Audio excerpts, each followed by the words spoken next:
very good morning to Tan Sri Good morning. from UCSI University, and we have a few questions for you this morning, and we'd like to get a bit more information about minds. And so, what was the ideas behind the formation of minds in Malaysia? Right. Okay. We were very interested in intellectual property. Yeah. Something from your mind. For your mind. And at the time when the Ministry of Science, Technology and Environment at that time, they introduced an amendment to the Patent Act. So the Patent Act involved invention, and so we said we should discuss this subject, and our one of the oldest scientific body called Malaysian Scientific Association had a workshop before its AGM. I was chairman of that workshop, and we discussed about intellectual property and the benefit, all the aspects of intellectual property, the protection of intellectual property, the use of intellectual property. And this is an interesting seminar because it involves research organization, it involves researchers, it involves lawyers, and it involves the inventors, of course. So we had a very successful workshop, and the president of the association, Tan Sri Abdul Rahman, he was the first scientific officer to the Prime Minister at the time, Dr. Mahathir.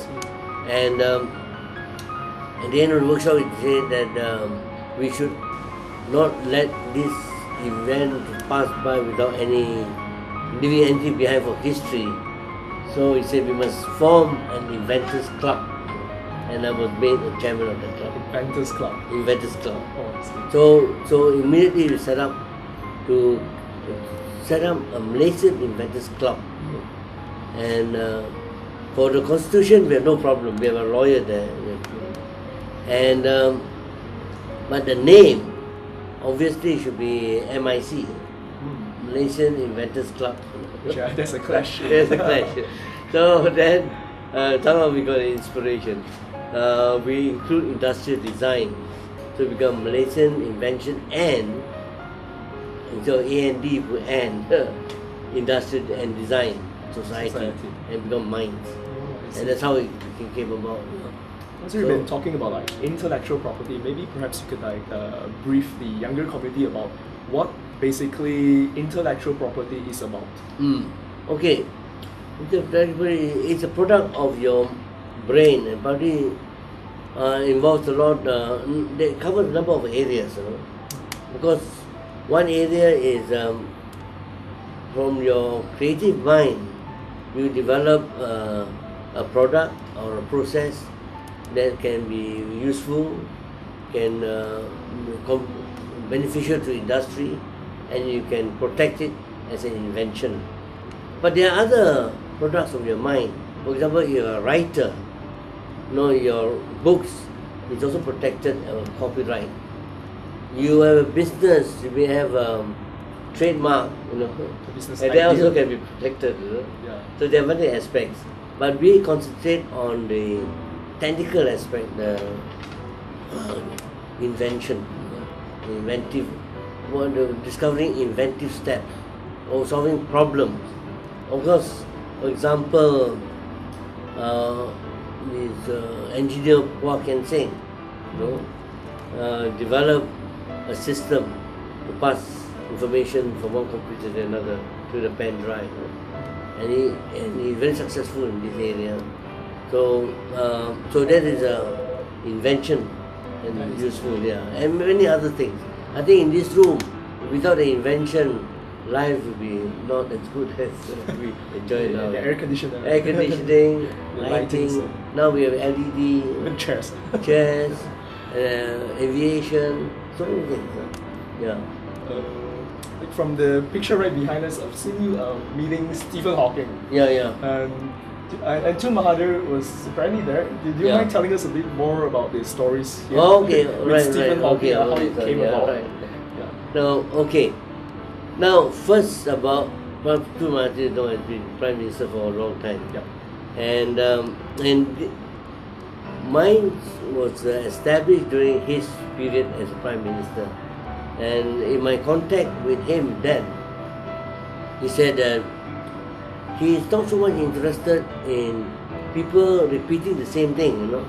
I mean, I very good housing development, so many other companies doing housing development. He thinks it would be better if we can think of new ideas, new ways of doing things. You know? And so he was very much interested in new ideas. And so much so that he is one of our champions. He's our patron. And so, to give you some background to this one, we had a brainstorming, mind. After we have registered for a few years, what's the next step, And we had, and brainstorming, the decision was that the best idea was to make the Prime Minister a member of mine. And the President was supposed to approach him and make him a member. This is smart. Anyway, I found a way, I won't elaborate here, but I found a way to involve the Prime Minister. And so on a certain day, certain time, I have arranged to have a 10 invention at that time. And then the Prime Minister came down, look at all the 10 inventions by men, by ladies, by young people and so on. And at the end of it, he said, what do you want from me? You want me something up your sleeve? I said, nothing, sir, just to make you a member. I said, there's no problem. He said, this is your membership. Dr. Mahathir, membership 2020. So he agreed to be a member. Later on, I approached him and said, no one knows that you are a patron of mine. We have to make it known. So, what do you want me to do? Okay, we organize a dinner and to announce that you are a member and a patron of mine. So it's an installation dinner. Installation, and we have 88 tables, and it was successful in dinner. 88 tables. 88 tables. And so he was made a patron, and actually he has helped us a lot, because he mentioned about our society in a cabinet and 2 meetings, and as a result, many ministries and departments are very interested in invention, innovation. Now, with regard to Professor Stephen Hawking, I formed a committee, to decide the type of eminent scientists to come to Malaysia, whose work has a lot of attraction on the public. So finally, the committee, and I decided that none of the members of the committee are scientists. We want the non-scientists to be the committee to make the decision. So finally, they decided to invite Stephen Hawking, the committee.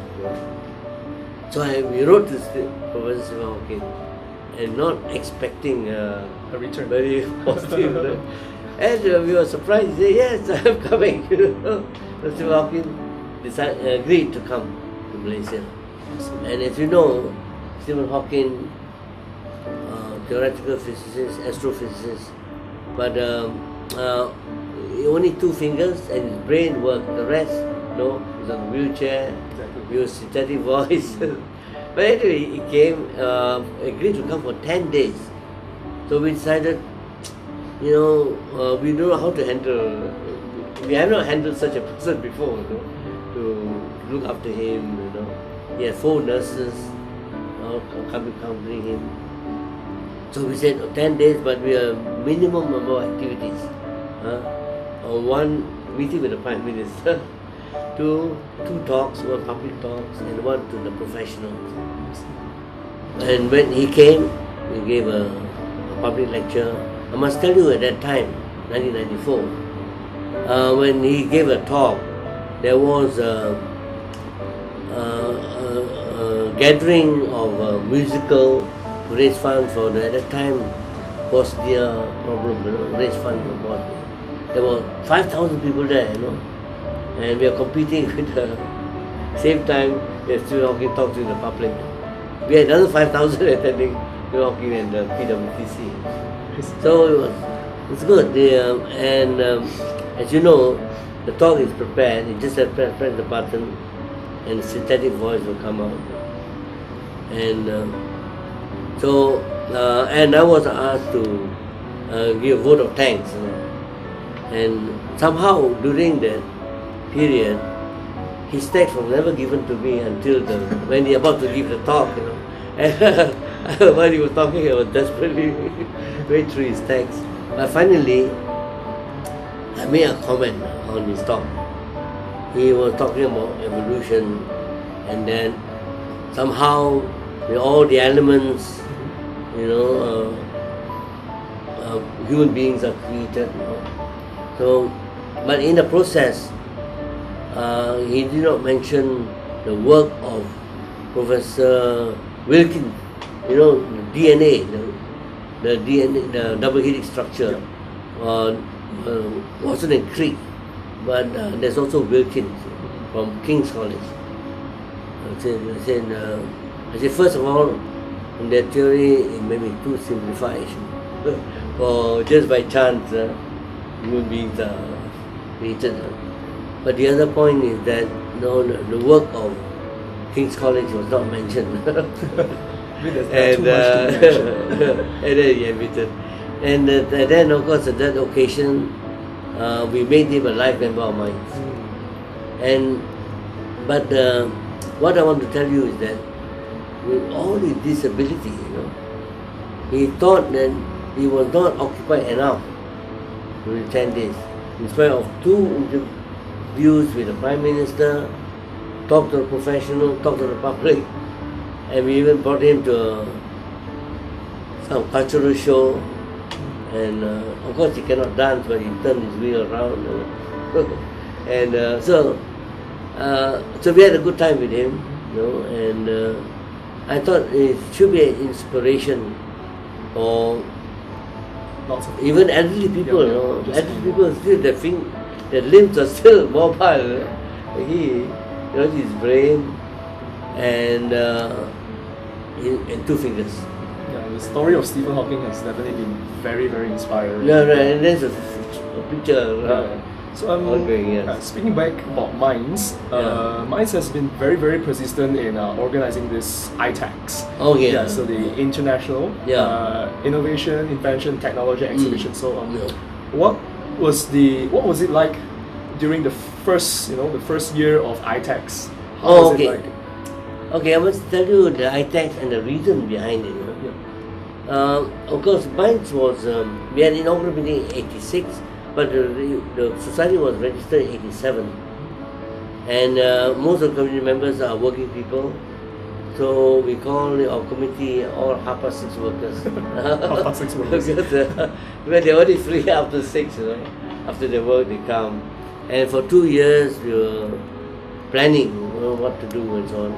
But finally we said that our flagship event should be an exhibition of invention. Some of us theorized that first we said inventors are not introverts. They are hardworking, they do themselves, but they shy, they avoid the limelight, there's a bit low profile. But we say we must surface them. Every year we must get the inventors to work in the backyard, in a garage, in a lab, to come out and tell people what they have found. For them with a platform to display their inventions to the public. Yeah, right.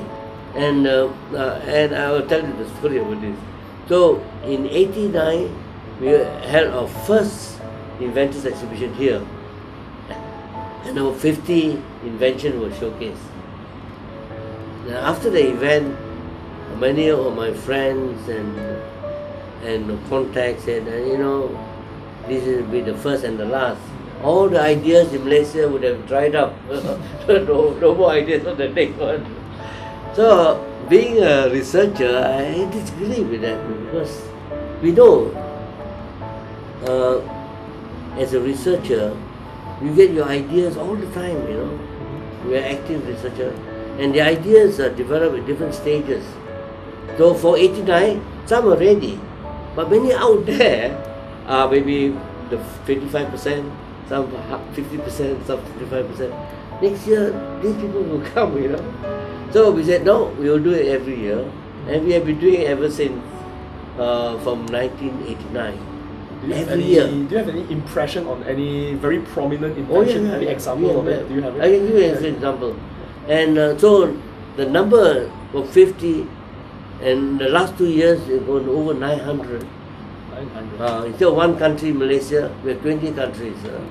Now, to give you this idea about surfacing these inventors, the first one I want to mention is Hugh Akau. Hugh Akau, I think if we didn't have this exhibition, we wouldn't have discovered him, you know, because he was doesn't have very high education, primary school, worked as a chef in a loggers camp.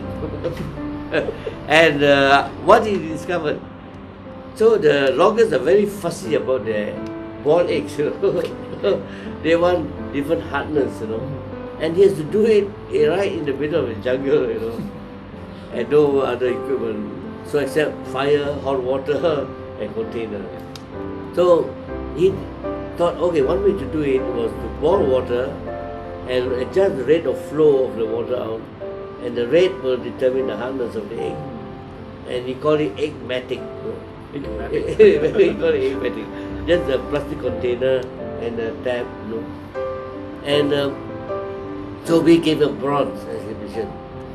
But then we want, and many people said, after our few exhibitions, he said, we are Jago Kampung, we are expert in this in Malaysia, but what about overseas? So as a challenge, we said, we sent 6 inventions to Geneva of first attempt. And Hugh Akau, who got bronze for his eggmatic, he got a gold there. So our first goal actually is this discovery by a chef in a loggers camp, you know, which we discovered through it, and he got a gold. So they gave us tremendous encouragement. Say, our standard is very high. We gave him a bronze, he got a gold, you know. Then many others. I'll give you another example.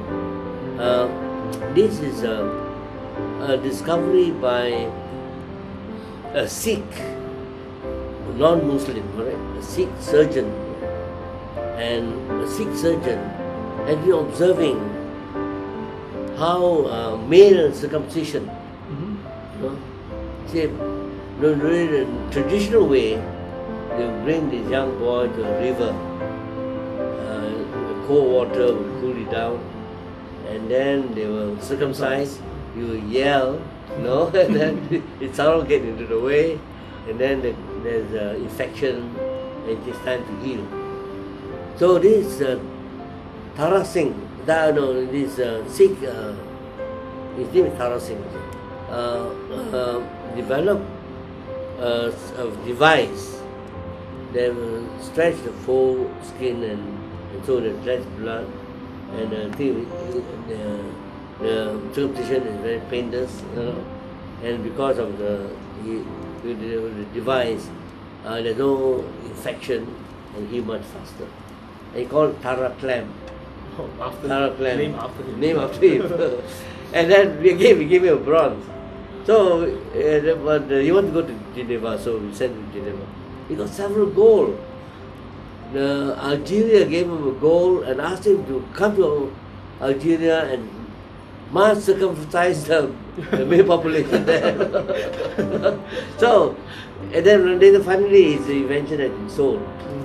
Now, Hugh Akau and Tara Singh would not have been discovered without this platform. Without this platform.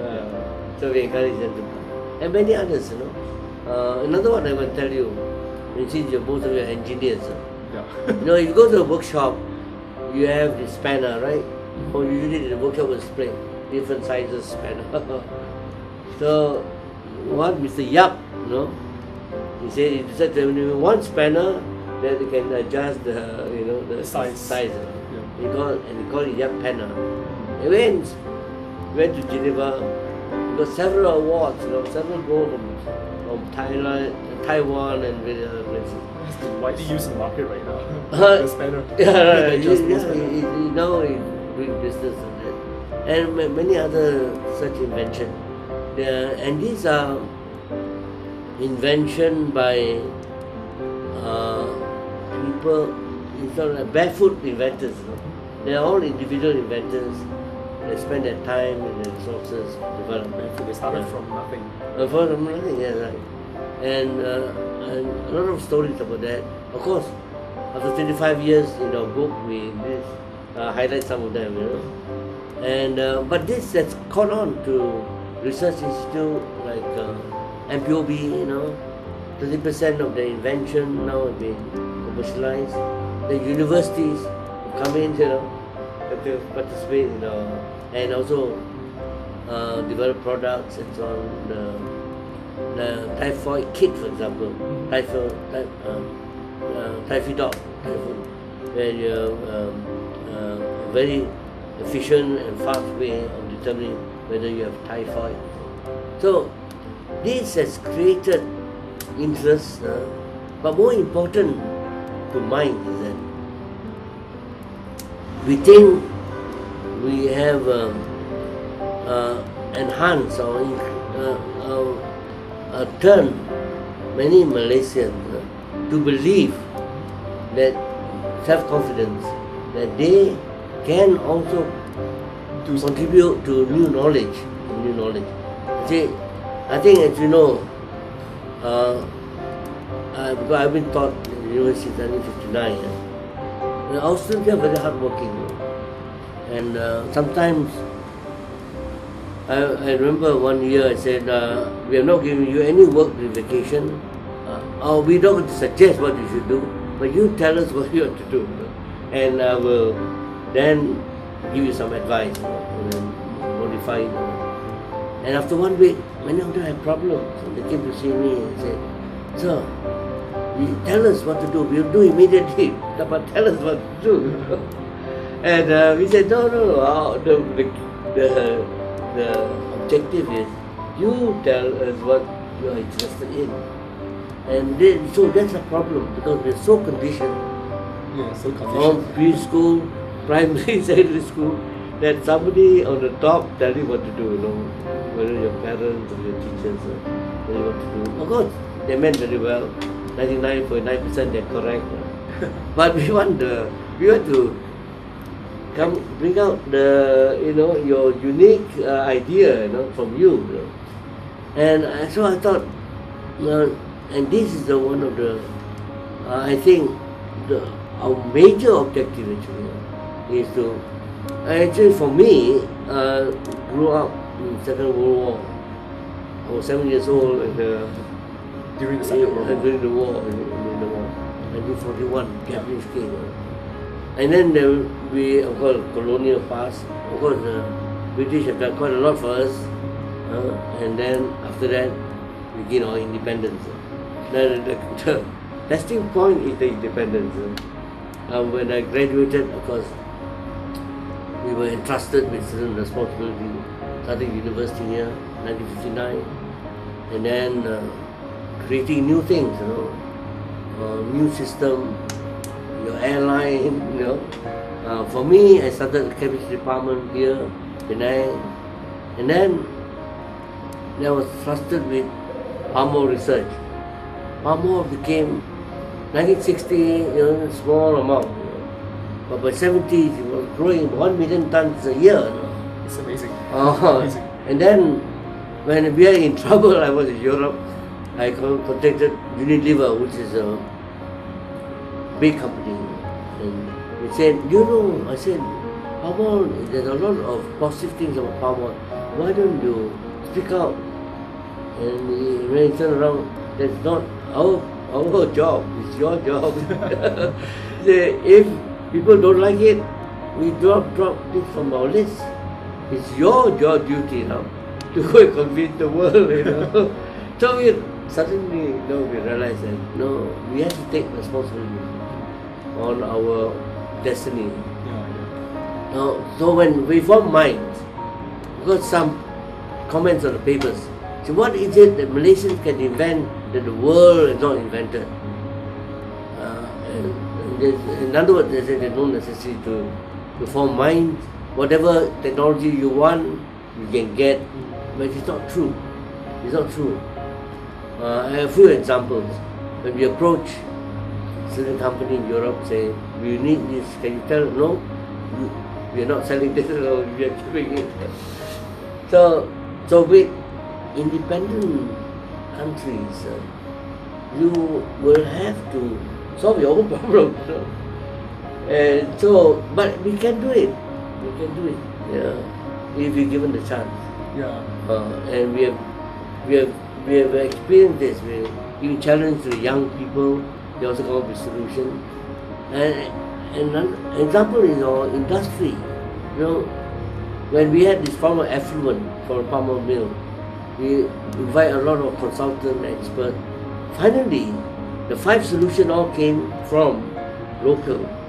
It can be experiment resident here, working here, and they are the one who really found the solution. So you got to be there, and you'll be surprised. Even the problem, people come up with new ideas, and that's why we're very encouraged from the 50 invention now to more than 900 per year. It's not for the last 25 years. It's every year now we're getting people coming out with ideas. I think that's the snowballing effect. Snowballing effect, that's right. Getting people being more confident. Actually, once they found that, why, if you are can discover it with primary school education, why can't I, professor or whatever, I've been working in the industry. Some people, we have members who are pilots, and working at ground level. So, invention of, I've created a number of societies, but to me, mine is very special because you don't need any qualification to be a member. If you declare that you're interested in invention, you are accepted. Because we have found out that sometimes even 7-year-old will have a nice, quite interesting idea. One child was given a chance to tell us about her idea. So he said that washing dishes is a chore. So why can't I develop all these vessels, and then after eating I can even eat them up. And it's possible actually for cellulose. So you have to wash it up. So that's a child's idea. And so on. I think self-confidence and courage is what it takes to start something inventive, new to the world.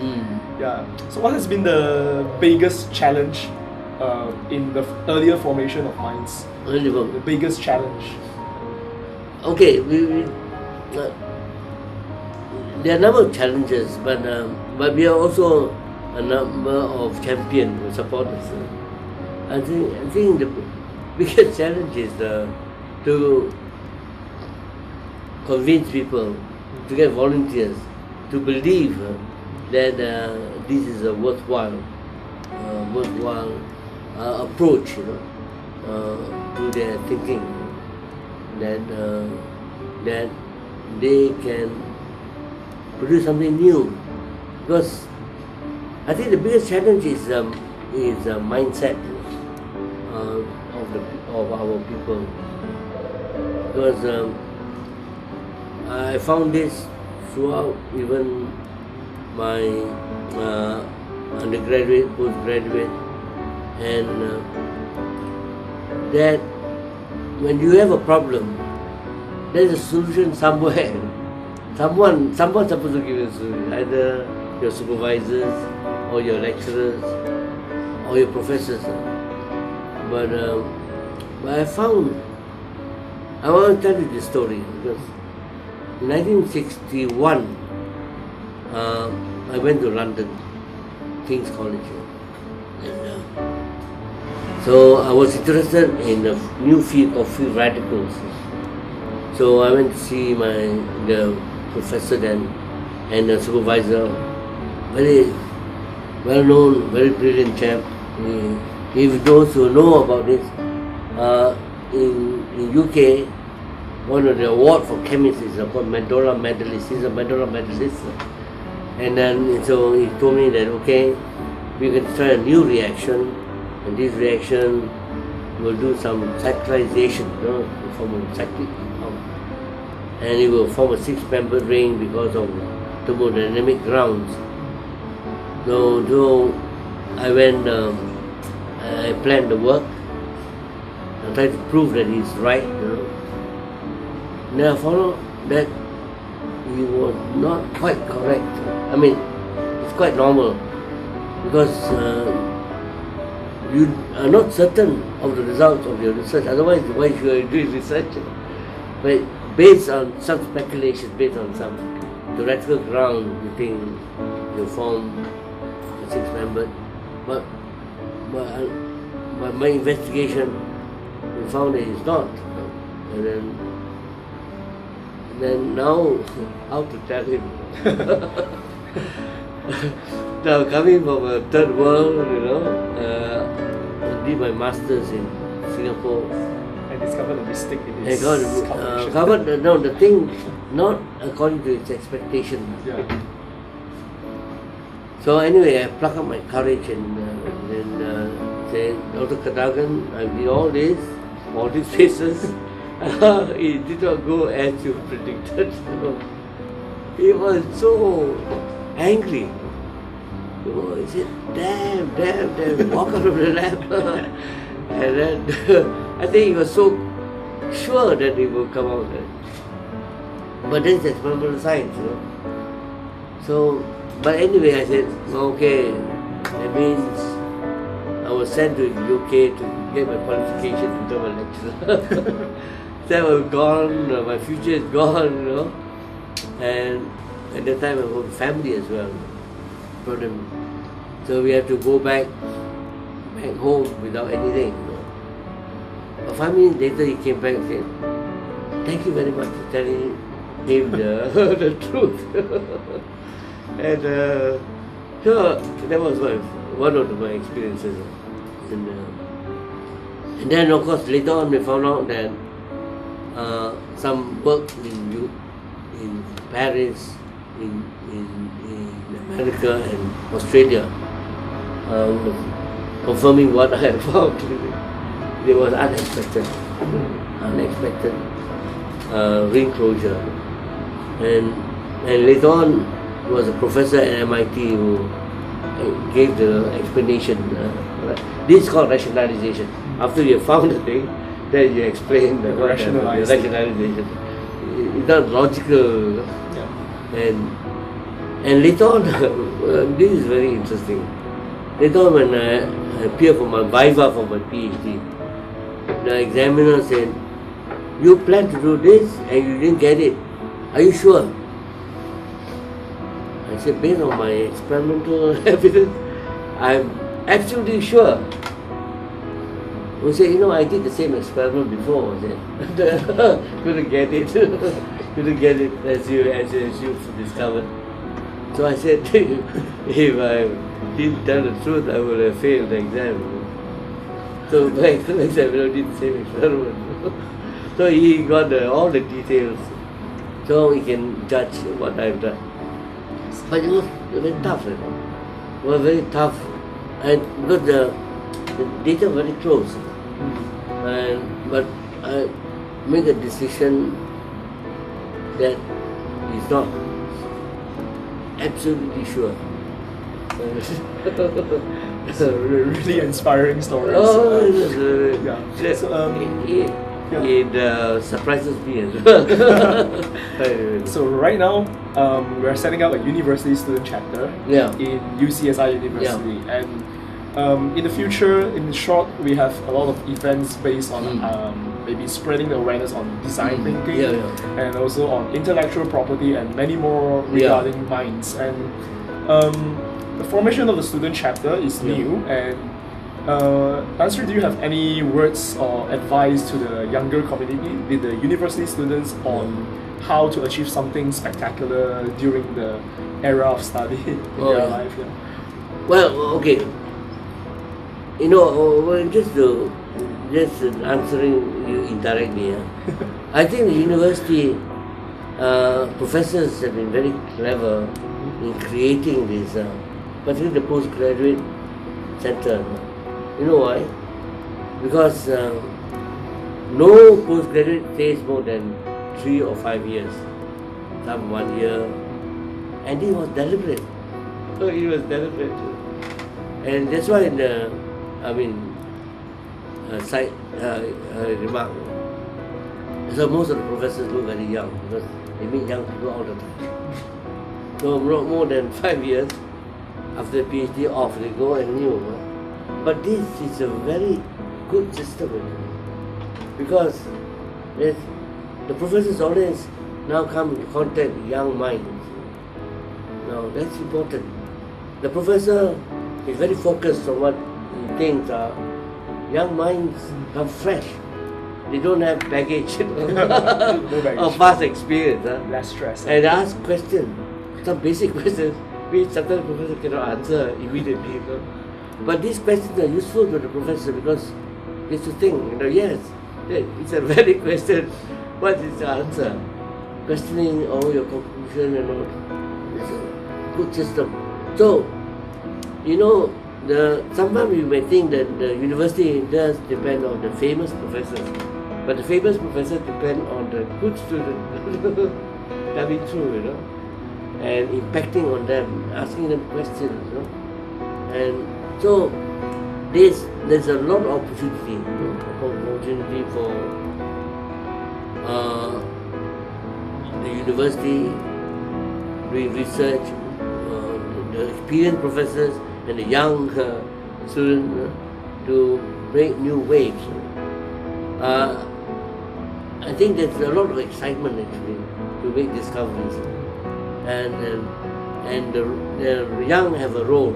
I used to talk to a group of 150 students. I said, none of you should ever try to be like me, because even you can be exactly like me, there's no progress. You must be different. You must be better. And you must be something like this. We know about waves. I'm sending some wave to you. You have your own wave. We should have a new wave, hybrid wave. I have a new idea. The old idea in the East, maybe, that you are the expert, the Sifu, and you are going to be forever dominate, and no one should know better than you. I think it's not progressive. You must, the success of the professor must be measured by how many students have become better than him. It's a very typical Asian mindset on the superiority. That one, no. I mean, if nobody is better than you, there's no progress. Sure. But if you produce more and more students better than you, then there's progress. Exactly. You move another step, and hopefully these students will also generate students who are better, and better, and so on. You must become better and better. Not that you cannot be better than Sifu. It's forbidden.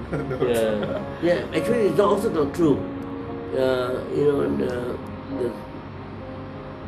My experience, some of my students, particularly one of my graduate, been telling me, I'm having more pattern than you, I have more publication than you. I said, very good. But it's good. I mean, there's progress.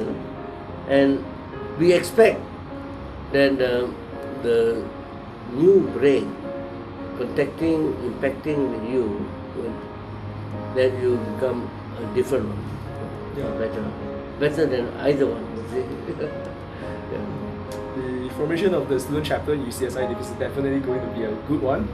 Good. And we will encourage a lot of university students to join the cause Yeah. of bringing designs, innovation into the society. So thank you very much, Tan Sri, for spending your valuable time with us today. Thank you very much. Hope to contact more with you. See you soon. And later on I'll share with you the opportunities available in Malaysia, and I'm particularly trying to promote innovation in the tropics because it's underworked. There's so much resources, not enough research done. Well, of course, science is universal, but since we are in the tropics, we are right down here, we should look at the problem of the tropics. And there are new things to be discovered. A lot of things to be discovered. Okay? Sure. Wish you all the best. Thank you and so then, much. okay, good. Thank you so much.